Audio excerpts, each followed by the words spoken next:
ओम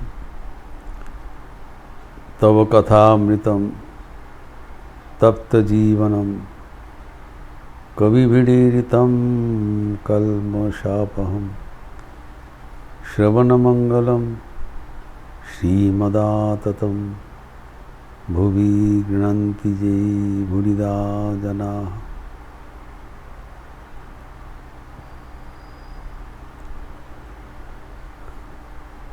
श्री श्री ठाकुर के साथ नंद बसु को उपलक्ष्य करके भक्तजन के बीच अपूर्व संलाप हो रहा है।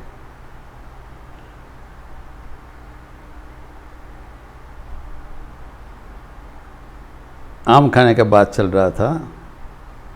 ठाकुर कहते हैं आम खाने के लिए आए हो, आम खाते रहो, अर्थात भगवान के साथ भक्ति का सूत्र में युक्त रहो। जीवन को ईश्वर केंद्रित करो,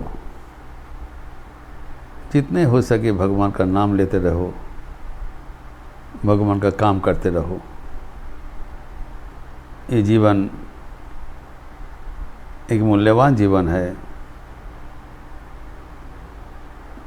इसको सद्व्यवहार करो। Utilise this golden life by repeating his name and doing his work as much as possible.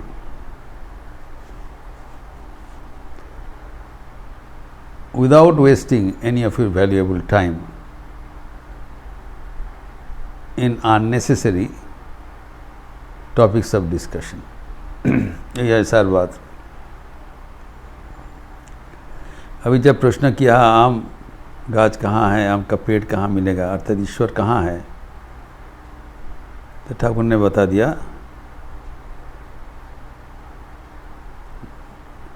गाछ पेड़ यानी अनादि अनंत ब्रह्म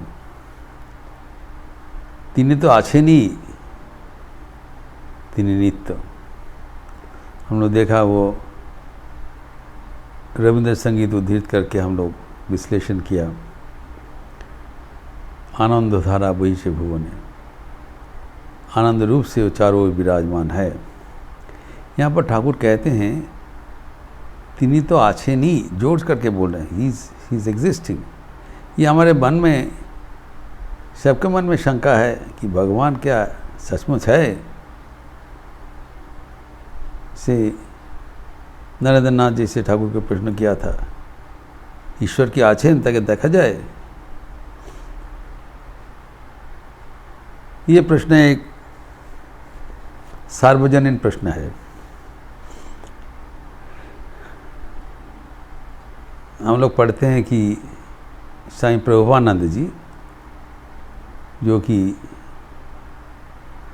वेदांत society of southern California Hollywood के प्रतिष्ठाता थे,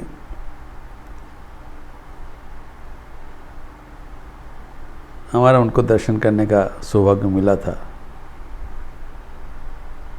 लॉस एंजलिस में। तो उनका एक किताब है इटर्नल कंपेनियन।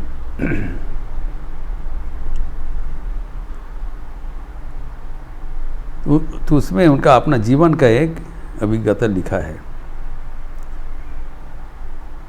वो जब ब्रह्मचारी थे तब वो राजा महाराज स्वामी ब्रह्मानंद जी के मंत्र शिष्य थे, राजा महाराज के सेवक भी थे। तो एक दिन उन्होंने राजा महाराज के प्रश्न किया,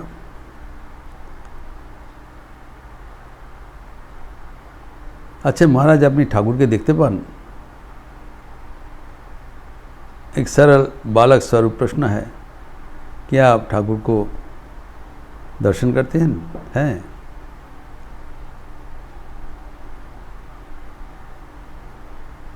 तो राजा महाराज को उत्तर क्या दिया, वो लिखा है,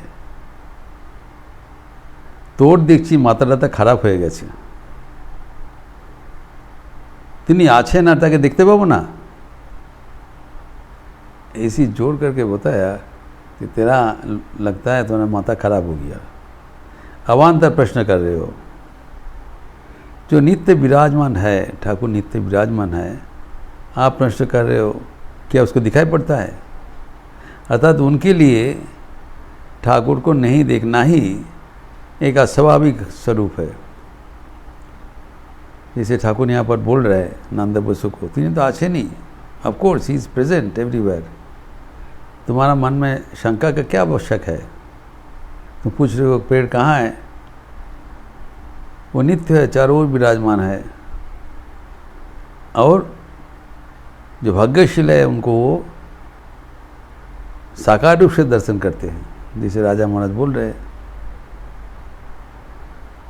परिष्कार बता रहे हैं। उस किताब में ये भी है, जब आप जो कहते हैं ठाकुर का इच्छा से आप शो करते हैं, तो कैसे होता है? अब जो हम लोग जब निर्णय लेते हैं, आप जब निर्णय लेते हैं, आप कहते हैं ठाकुर को पूछ के हम बताएंगे, तो हम लोग भी करते हैं। हमारा मन में अगर कुछ शंका होता है, हम मन में विराजमान भगवान को पूछते हैं, और मन से जो निर्णय होता है हम सोचते ही भगवान का निर्णय है।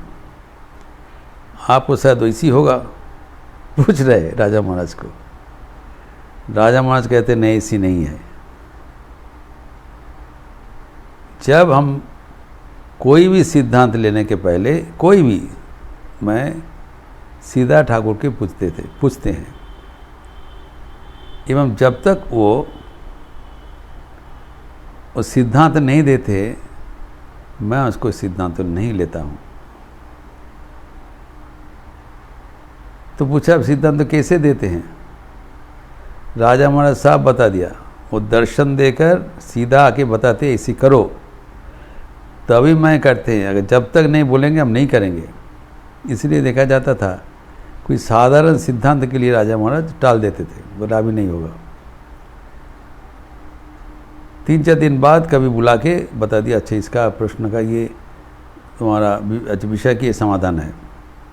सब सोचते हैं ये साधारण समाधान बोल रहे हैं, 4 दिन पहले ही बता देते, लेकिन राजा महाराज उसका नहीं है। वो विराजमान है, जब तक वो आके ये सिद्धांत नहीं देंगे हम करने वाला नहीं। मैं तो उनके हाथ में यंत्र मात्र हूँ। ये सब महापुरुष उनके जीवन में करके दिखा के गया कैसे जीवन जीना चाहिए, how to lead our life as an instrument in his hand.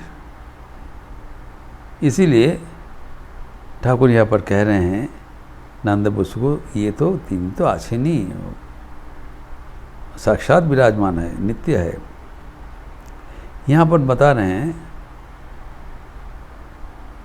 आरेकटी कथा আছে, তিনি কল্পতরু। और एक बात शुरुआत कर दिया ठाकुर, और एक बात है कि भगवान न केवल एक आम का पेड़ है जिससे भक्ति प्राप्त होता है, वो कल्पतरु है। और कल्पतरु कैसे है वो भी बता रहे हैं। काली कल्पतरु मूले चारी फल कुड़ाए पावी। ये जैसे कल्पतरु है, यहाँ पर 4 प्रकार का फल मिलता है। कल्पतरु तो एक है, उनका जो स्वभाव है कि उसके नीचे जाकर जो मांगा जाता है वही कल्पतरु दे देते हैं। इच्छा मात्र न, जो इच्छा होगा उसको पूर्ण करेगा। और वो जो फल, जो हमारी इच्छा का फल है, उसके पेड़ में साथ साथ मिल जाएगा, ऑटोमेटिकली सप्लाइड। जो हमारे पुराण में इसी कल्पतरु का बात हुआ है, विस्ट फुलफिलिंग ट्री, जो हम कहते हैं ठाकुर 1 जनवरी 1886 ईस्वी में कल्पतरु हुए थे। तो यहाँ पर ठाकुर परिष्कार बता रहे हैं कि यहाँ पर 4 प्रकार का फल मिलेगा, न केवल मोक्ष फल। ये बहुत महत्वपूर्ण बात ठाकुर बोल रहे हैं। ये जो भगवान है, ये कल्पतरु है। कल्पतरु का मतलब जो उनके नीचे जाके मांगा जाएगा वो साथ साथ प्रदान करेगा, और कुछ ज़रूरत नहीं है। ऑटोमेटिकली उसके लिए कुछ तपस्या करने का ज़रूरत नहीं है, कुछ योग्यता का ज़रूरत नहीं है। जो मांगा जाएगा वो मिल जाएगा। और ठाकुर क्या कहते हैं, क्या मिलेगा? चतुर्थ वर्ग मिलेगा, धर्म अर्थ काम मोक्ष। एक राम प्रसाद सेन का संगीत उद्धृत करते हुए ठाकुर ने बताया, वो संगीत में है, आय मौन बेड़ाते जाबी काली कल्पो तोरु मूले रमन चारी फल कुड़ाए पावी। हमारे जीवन का जो प्राप्तव्य है वो 4 विभाग में विभाजित है, इसको चतुर्वर्ग कहलाता है। धर्म अर्थ काम मोक्ष। उसमें से धर्म अर्थ और काम ये त्रिवर्ग है संसारी गृह व्यक्ति के लिए, और सन्यासी के लिए जो चौथा वर्ग है मोक्ष है। लेकिन पूरा जो हमारे जीवन में प्राप्तव्य जो कुछ है ये 4 वर्ग का अंडर में है, 4 श्रेणी के अंडर में। धर्म हमें जीवन में श्रृंखला प्रदान करते हैं, धारयति च धर्म। हम जो कुछ हमें मिलता है धर्म से ही हम उसको रक्षणावेक्षण करते हैं। धर्मो रक्षति रक्षितः। जो धर्म पालन करते हैं धर्म भी उसको रक्षा करते हैं। ये हमारे जीवन का जो संरक्षण के लिए ज़रूरत है, जो को हम मानने चाहते हैं। फिर जो साधारण जीवन में भोग करने चाहते हैं, they want to enjoy life. इसीलिए जीवन का 2 पहलू, 2 विभाजन हमारे परंपरा में है, भोग एवं अपवर्ग, भोग एवं मुक्ति। जो सांसारिक जीवन में, पार्थिव जीवन में जो अर्थ एवं काम दोनों के माध्यम से हमें आनंद मिलता है, वो भी ये चतुर्वर्ग का विशिष्ट है, भीतर है। हमारे धर्म जीवन में ये सब कुछ का प्रविधान है। ये न केवल भगवत प्राप्ति के लिए बंदोबस्त है, जो जैसे चाहते हैं उसके लिए बंदोबस्त है। एवं ईश्वर सबसे जुड़े हुए हैं। ये न सोचा जाए कि ईश्वर केवल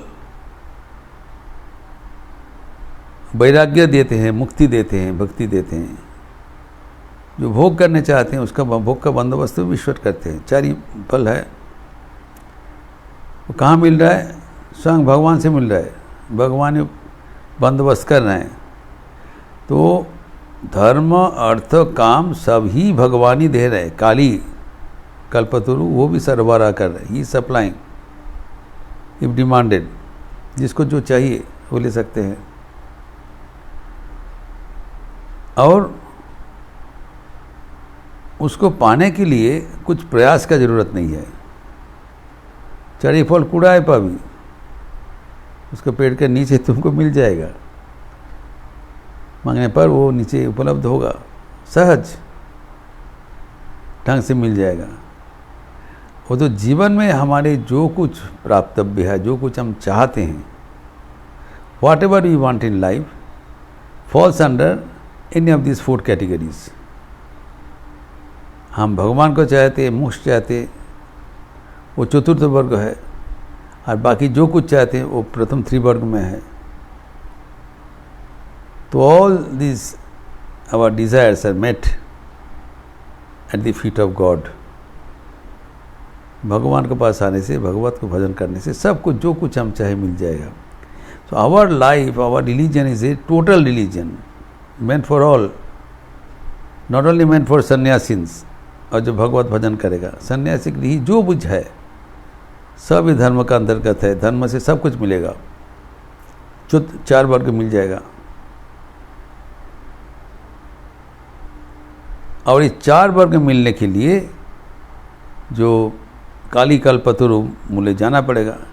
अभी भगवान श्री रामकृष्ण आके उपस्थित हुआ है, तो भगवान को श्री रामकृष्ण का नाम लेने से ही होगा। एक संगीत में ठाकुर के भक्त देवेंद्र नाथ मजूमदार उन्होंने लिखा है, जिनके भवसागर तारना कारण है वह संगीत है गुरु वंदना।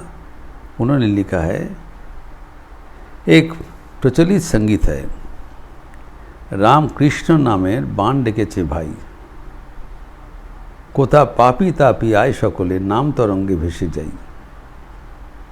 वो कहते हैं कि रामकृष्ण के नाम का बाढ़ आ गया, जो पापी तापी जो कोई है, ये नाम तरंग में तुम डुबकी लगाओ तो नाम तरंग में अपने को बहा दो। और इस संगीत में है,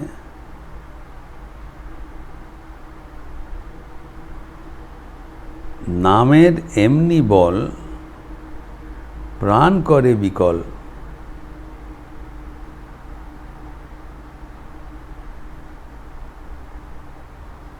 अनायासे करे पाबी चतुर्वर्ग फल। नामेर भेलाय तोरे जाबी जोमेर मुखे दिए छाई, रामकृष्ण नामेर बाण डेकेছে भाई। ये नाम का, रामकृष्ण नाम का इतना पावरफुल है, नामेर एमनी बल प्राण करे विकल, प्राण को वो हरण कर लेते हैं।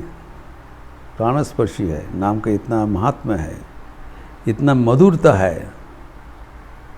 प्राण वो मधुरता से एकदम तर हो जाता है, मस्त हो जाते हैं। और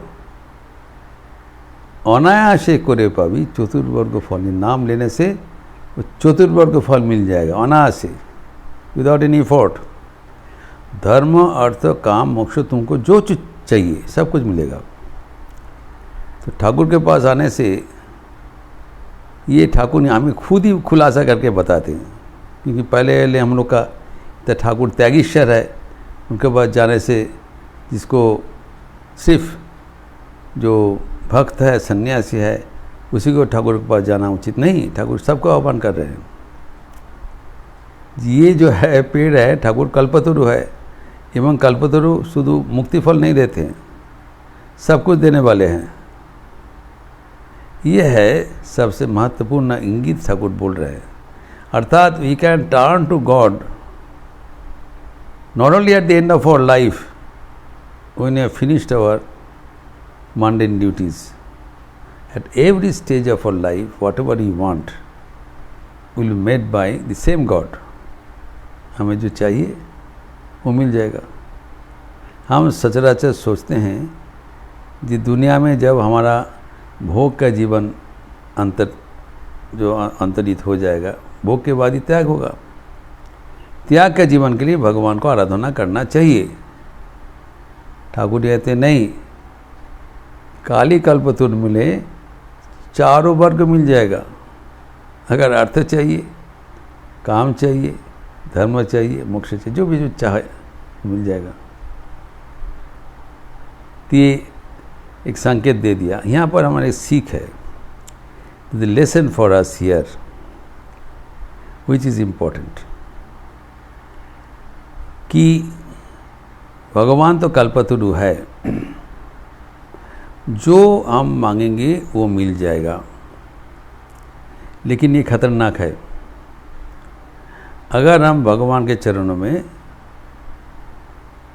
जो सांसारिक भोग सुख चाहते हैं तो भी मिलेगा, और वो मिलने से क्या होगा, हम भगवान से दूर हो जाएंगे। यही सोचने की बात है। ये नहीं है भगवान को हम चाहने से सिर्फ वो भक्ति देंगे, मुक्ति देंगे, ऐसे नहीं है। तुम जो चाहोगे भाई वो मिलेगा। तो प्रार्थना करने के पहले सोच लो तुम क्या चाह रहे हो। अगर वो चाह के वजह से अगर पूर्ण हो जाए, तुम भगवान से दूर हो जाओगे, तब तो वो काउंटर प्रोडक्टिव हो गया। वो तुम्हारे लिए, वो तो भगवान से तुमको दूर कर देगा। इसीलिए ठाकुर के पास प्रार्थना करने के पहले हमें सावधानता अवलंबन करना पड़ेगा। यही बात, we have to be extremely alert and watch what we are asking. कल्पतरु है, जो एक कहानी में कहा गया था, जो एक व्यक्ति बहुत थक गए थे, जाके एक गरीब व्यक्ति है, भूखा था, खाना नहीं मिला, परेशान है, गर्मी के समय है, तो बहुत ही परेशान होकर एक पेड़ के नीचे जाके लेट गया, हताश होकर। लेकिन उनको पता नहीं था वो पेड़ था, कहानी में कहा गया है, वो पेड़ था कल्पतरु।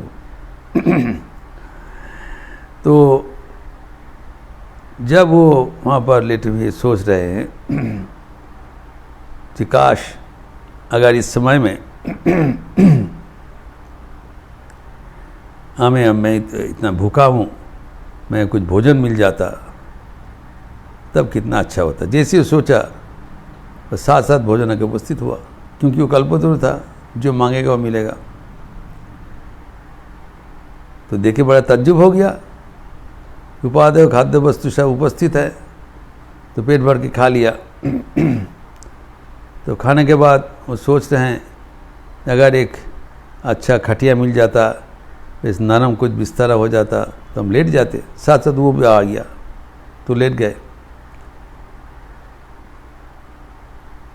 तो इसके बाद सोचा, अगर इस अवस्था में मैं थक गया, हमारा पैर दबाने के लिए कुछ युवतियाँ मिल जाए, वो भी मिल गया।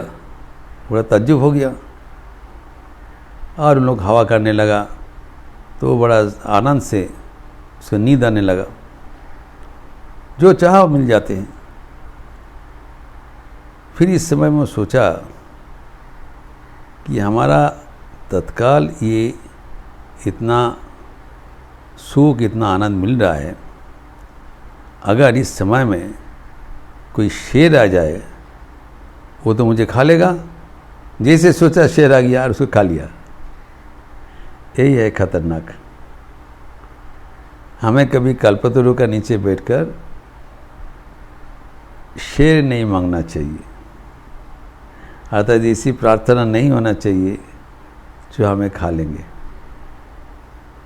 इसीलिए कहा जाता है, भगवान के चरण में जाकर सिर्फ भक्ति के सिवा और कुछ नहीं मांगना चाहिए। नारद का वो जो प्रार्थना ठाकुर ने सिखाया, तुम्हार भुवन मोहिनी माया मुग्ध ना करो, सिर्फ शुद्धा भक्ति बिना मुझे कुछ नहीं चाहिए।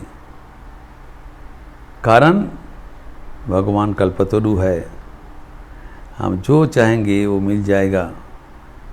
हमें सावधानता अवलंबन करना चाहिए।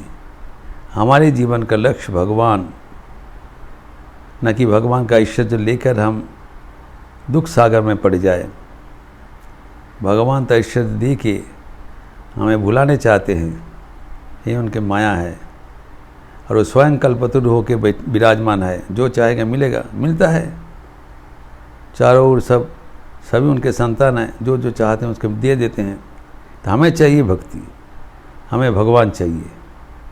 इसीलिए ये सर्वदा ठाकुर का ये बात हमें याद रखना चाहिए। भगवान कल्पतरु है, बहुत सावधानता से भगवान के पास हमें जाना चाहिए। भूल करके भी कभी आसार चीज़ नहीं मांगना चाहिए। मांगने से मिल जाएगा और हम भगवान से दूर हो जाएंगे। सिर्फ भगवान के भक्ति बिना और कुछ प्रार्थना नहीं है, इसी पर ध्यान देना जरूरी है। इस प्रसंग को और भी आगे ठाकुर बढ़ा रहे हैं, जिसका विस्तार हम अगले दिन करेंगे। ओम ओम शांति शांति शांति। हरि ओम तत्सत। श्री रामकृष्णार्पणमस्तु। आज एकादशी की तिथि है, सोमवार है, शिव जी का वार है और आज राम नाम संकीर्तन का अवसर है। संध्यार्थी के पुराण आप लोग सब स्वागत है। अच्छा रहिए, स्वस्थ रहिए, आनंद में रहिए।